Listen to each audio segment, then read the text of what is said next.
1986년 4월 1일에 제2차 두레마을이 다시 시작되었다. 나는 그 7년 동안 두레마을을 다시 시작할 수 있게끔 여러 가지 준비를 진행해 나갔다. 두레마을을 시작하려면 가장 먼저 필요한 것이 땅이었다. 먼저 두레마을을 세울 땅을 달라고 하나님께 기도했다. 기도하면서 남양만 지역 안에서 적합한 땅을 물색했다. 마침 후보지가 나타났다. 봉화산이란 이름의 야산이었다. 남양만 지역에서는 바다가 내다보이는 가장 좋은 위치에 있는 산이었다. 옛날 신라시대부터 이 산에 봉화대를 쌓고 바다 쪽을 지키다가 왜구나 중국의 해적이 침입하면 중앙으로 알리는 봉화불을 올렸다고 해서 봉화산이라 불렀다. 봉화불이 하나 오르면 적이 나타났다는 신호였고 둘이 오르면 상륙했다는 신호였으며 셋이 오르면 접근하고 있다는 신호였다. 또 낮에는 연기 기둥으로 신호를 올렸고 밤에는 불기둥으로 봉화를 올렸다. 남양만의 봉화산에서 그렇게 봉화불이 오르면 수원을 거쳐서 서울 육사부근 불암산에 있는 중앙봉화대까지 신속히 전달되는 체계를 갖추고 있었다. 나는 그 산의 이름과 모양새가 마음에 들어 산 중턱에 터를 정하고 기도하기 시작했다. 아직 산 주인이 누구인지도 모르는 상태에서 이렇게 기도했다.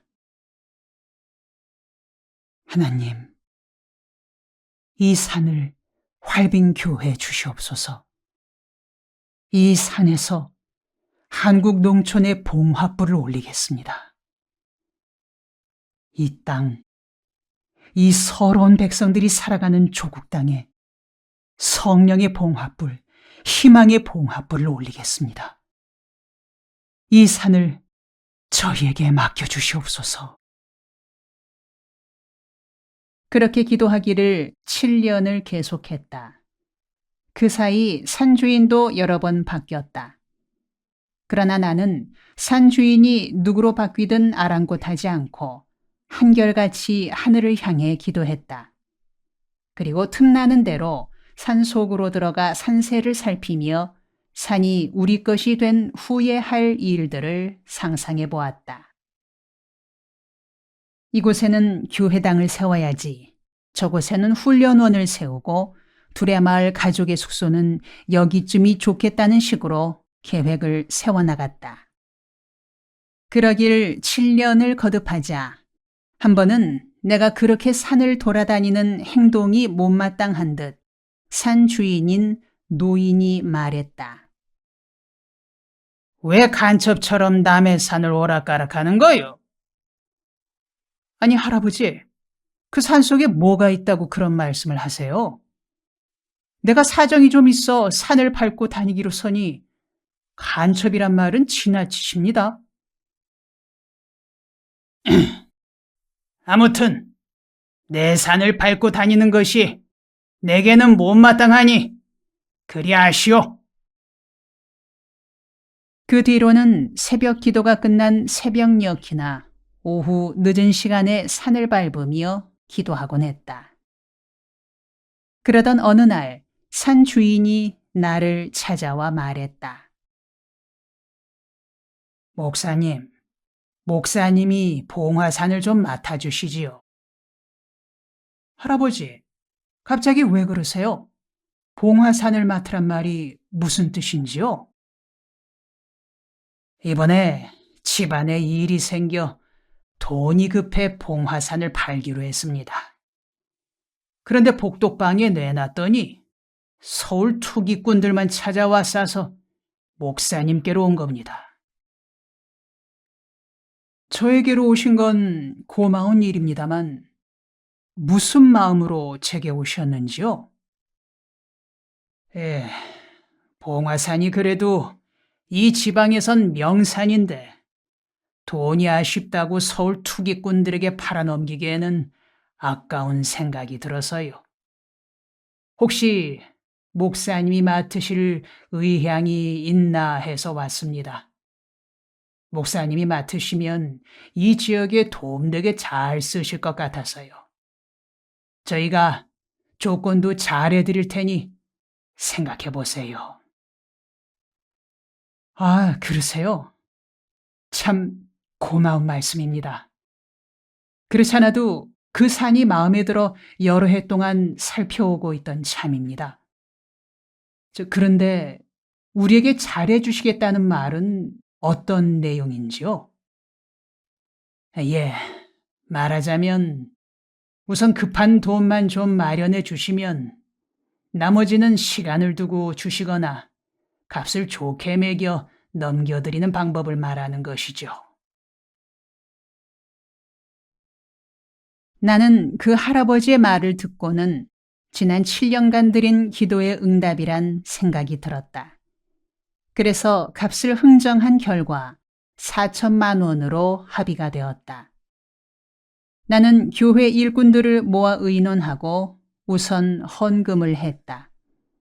그 결과 4천만 원의 10분의 1인 400만 원이 마련되었다. 그 돈으로 우선 계약금을 치르고 중도금, 잔금 할 것 없이 2달 후 3,600만 원을 치르기로 약속했다. 그 후 온 교인들이 기도에 들어갔다.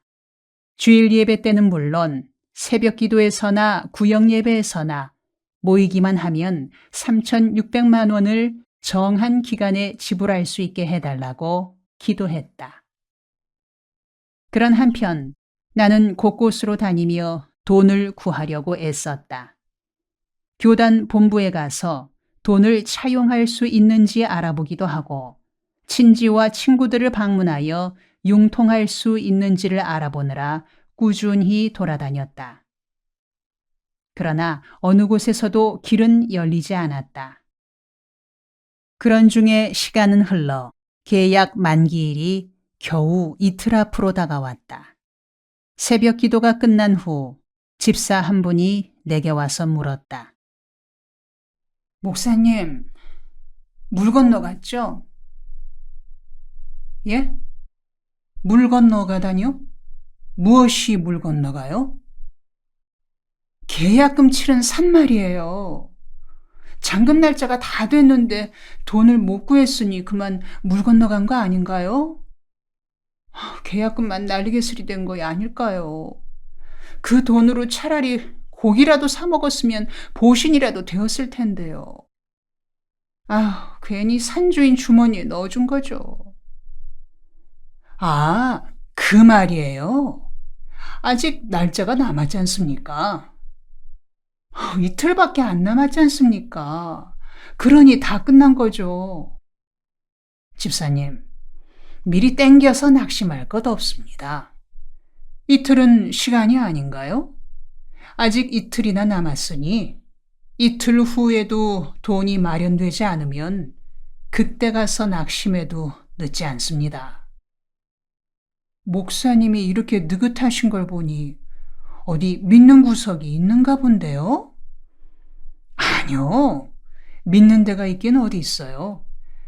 처음부터 개인 사업하려는 것도 아니고 하나님 일하려는 것이니까 되든 안 되든 하나님 손 안에 달려있는 일이죠.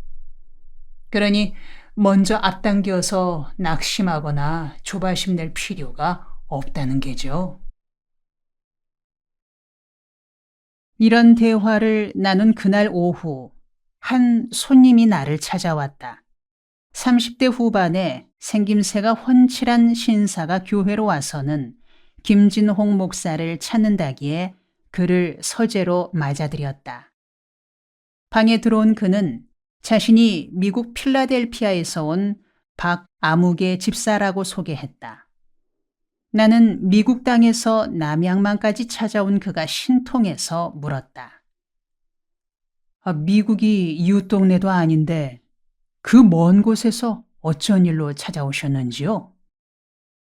예. 목사님이 쓰신 책 새벽을 깨우리로다를 읽고 감명을 받았기에 목사님 하시는 일에 도움이 될까 해서 헌금을 좀 하러 왔습니다. 헌금하러 왔다는 그의 말에 귀한 생각이 들어 고마운 일이라고 감사의 뜻을 표했더니 그가 봉투를 내밀었다. 봉투를 받아보니 봉해져 있었다. 나는 웃으며 말했다. 이 봉투를 열어봐도 되겠습니까? 혹시 나중에 열어보고 빈 봉투면 곤란하지 않습니까? 내 말에 그도 웃으며 말했다. 열어보셔도 됩니다. 빈 봉투는 아니니 안심하시고 열어보십시오. 봉투를 뜯어보니 수표 한 장이 나왔다. 나는 수표에 기록된 액수를 읽고는 어리둥절한 느낌이 들어 거듭 확인했다. 틀림없이 3,600만 원이라고 적혀 있었다. 우리가 지난 2달간 그렇게 열심히 기도했던 액수가 적혀 있었던 것이다. 나는 머리가 띵해지는 것을 느끼며 그에게 물었다. 아니, 3,600만 원 아닙니까? 우리가 3,600만 원을 위해 2달간 기도해온 걸 알고 계셨습니까? 아니에요. 미국 땅에 있던 제가 어떻게 그걸 알겠습니까? 집안에 어떤 일이 있어서 꼭 그만큼 하나님께 드릴 수 있게 되어 목사님께로 곧장 찾아온 것입니다. 나는 이것이 보통 일이 아님을 느꼈다. 이는 신실하신 하나님께서 우리의 기도를 들어 응답하신 것이란 생각이 들었다. 감사하기가 이를 데 없었다. 그래서 박 집사에게 말했다. 집사님, 아이고, 참으로 신기한 일이구먼요. 우리가 지난 2달 동안 한사코 하나님께 기도드린 제목이 이 돈 3,600만 원입니다. 그 기도가 이렇게 집사님을 통해 응답된 것이군요. 참으로 황송스럽고 감사하고 또 신기한 일입니다. 필라델피아에서 온 박 집사도 놀라며 말했다. 그러세요? 아유, 그런 일이 있었군요. 참으로 감사하네요. 저도 큰 보람을 느낍니다. 저도 집사님도 함께 하나님께 감사를 드려야 할 일이네요. 집사님, 바쁘시겠지만 이번 주일에 우리 활빈 교회에서 예배를 드리고 미국으로 돌아가십시오. 아유, 아닙니다. 이미 일정이 잡혀 있어서 내일 미국으로 떠나야 합니다. 집사님, 아직 모르시는군요. 이 마을에서는 제가 왕초여서 이곳에 올 때는 마음대로 올 수 있지만 떠날 때는 왕초인 내 허락이 떨어져야만 갈 수 있습니다. 그러니 스케줄 잊어버리시고 내일 모레 예배에 참석하셔서 교인들과 함께 예배 드리고 가십시오. 박 집사는 내 말을 따라주었다. 그날이 금요일이었던지라 이틀 후인 주일 예배 때 교인들에게 알렸다. 박 집사를 자리에서 일어서게 하고는 말했다. 여러분, 이 손님은 미국 필라델피아에서 온 박 집사란 분인데 저희 교회에 헌금을 했습니다. 그런데 헌금을 얼마나 했느냐? 꼭 3,600만 원을 했습니다. 그래서 지난 2달간 우리가 열심히 기도드린 것이 이루어져 이제 땅값을 무사히 치르게 되었습니다. 그러자 싱거운 소리를 잘하는 한 집사가 앉은 채로 소리 높여 말했다. 아따, 그거 참 아깝구먼. 기도 제목을 한 2배쯤 해서 7, 8천만 원 밀어달라고 할걸. 산을 사고 나면 등기도 해야 하고 우물도 파야 하는디. 아이고, 하나님도 짜다 짜. 어떻게 꼭 3,600만 원만 주시나? 좀 더 붙여주시질 않고. 이 말에 온 교인들이 폭소를 터뜨렸다. 그런 과정을 거쳐 봉화산이 활빈교회 소유가 되고 그곳에 제2차 두레마을을 세울 수 있었다. 1986년 4월의 일이었다. 나는 먼저 그 산에 들어서 있는 잔솔 나무들과 아카시아 나무 같은 잡목들을 베어내고는 두레마을 가족들이 머물 주택부터 지었다. 이어서 2,000두 규모로 사육할 수 있는 양계장을 지었고 연이어 공동체 생활에 필요한 시설들을 세워나갔다. 봉화산 중턱에는 평평한 공지가 있다. 내가 터를 잡고 7년간이나 이 산을 저희에게 주시옵소서 하고 기도드렸던 자리였다. 산이 우리 소유가 된 후 나는 그 자리에 다시 꿇어앉아 바로 이 자리에 농민들을 훈련시킬 수 있는 훈련원을 짓게 해달라고 기도하기 시작했다. 그렇게 기도드린 지 3년 만에 그곳에 두레마을 농민선교 훈련원을 세울 수 있었다. 7, 8억 원이나 소요된 좋은 건물이었다. 그 훈련원에서 농민들과 청소년들을 대상으로 하는 훈련을 실시해왔고 지금은 둘의 자연고등학교 건물로 쓰고 있다. 제2차 두레마을을 세울 땅이 봉화산 기슭으로 정해지자 나는 즉각 마을을 시작할 준비 작업에 들어갔다. 제1차 두레마을의 실패를 거울 삼아 이번에는 신중하게 일을 한 가지씩 벌여 혼선과 차질이 없도록 꼼꼼히 살폈다. 제2차 두레마을은 제1차에서 세웠던 뜻과 목표에 한 가지를 더하여 어려움에 처한 형제들을 돕는 공동체임을 강조했다. 다시 말해 뜻이 같은 동지들이 모여 공동체를 이루되 그 공동체가 자신들만 잘 살아갈 것이 아니라 소외되고 고통을 겪는 이웃들을 돕는 일을 하자는 것이었다. 몸도 마음도 상한 이웃들과 더불어 삶을 나누는 복지 공동체라 하겠다. 그래서 제2차 두레마을이 시작된 1986년 4월 1일 다음과 같은 설립 취지문을 채택했다. 두레마을을 세우는 뜻. 여기 내 형제 중에 지극히 작은 자 하나에게 한 것이 곧 내게 한 것이니라. 신약성서 마태복음 25장 40절.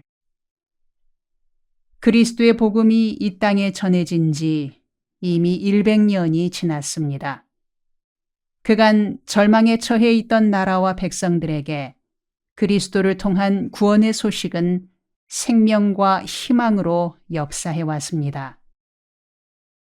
이제 한국교회는 세계교회의 기적이라 불릴 만큼 성장했습니다. 그러나 한국교회가 예수님 앞에서 부끄러워해야 할 것이 한 가지 있습니다. 그것은 가난한 자, 병든 자, 상처받은 자들을 돌아보는 사랑과 실천이 적은 교회라는 점입니다. 한국 사회는 아직도 많은 영혼들이 고통 속에서 보살핌을 받지 못하고 있습니다. 이들 중에는 감옥에서 살다가 나온 형제들, 험한 삶에서 벗어날 수 있기를 갈망하는 자매들, 불구로 태어났기에 버려지고 있는 신체 장애인들, 의지할 곳이 없어 길가에서 시들어가고 있는 거린들, 그리고 중독자, 정신질환자, 많은 영혼이 누구의 도움도 받지 못한 채 고통 속에 있습니다. 십자가의 고통을 몸소 겪으심으로써 우리를 구원하신 예수님께서 그들을 우리에게 맡기셨습니다.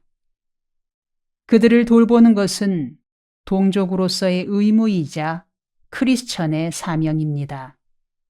그럼에도 우리는 이 일에 너무도 무관심했습니다. 근본 활빈교회에서는 창립 15주년을 맞아 이들을 돌보는 마을을 세울 뜻을 정했습니다. 그리고 이 마을을 두레 마을이라 이름 지었습니다. 두레란 말은 우리 옛 조상들이 함께 살던 공동체라는 말입니다. 활빈교회는 신약성서 사도행전에 나타난 성령 받은 신앙 공동체를 생각하고 조상들의 두레를 생각하면서 병드니 상처받으니 버림받은 이들과 함께 살아가는 마을을 이루기로 하였습니다. 이 일은 어느 한 개인만의 일이 될 수도 한 교회만의 일이 될 수도 없습니다. 모든 크리스천들의 공동의 사명입니다. 주님께서 이 일을 살피시고 이 마을을 세울 뜻을 허락하셨습니다. 이제는 이 일에 몸바쳐 일할 일꾼들이 나와야 하고 또 뒷받침할 경제적 힘도 있어야겠습니다. 많은 분들이 이 뜻깊은 일에 힘을 모아 함께 선한 일을 이룰 수 있게 되기를 바랍니다. 1986년 4월 1일 김진홍.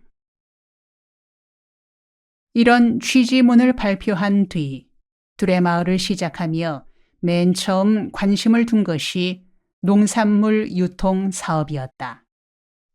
제1차 두레마을이 실패한 원인 중 하나가 공동체에서 애써 생산한 농축산물에 대한 판로 문제를 해결하지 못했다는 점이다. 그래서 제2차 두레마을에서는 먼저 이 문제부터 풀어나갈 작정이었다. 그리고 우리 농장에서 기른 농산물을 팔기 위해 우리 부부가 앞장서기로 했다.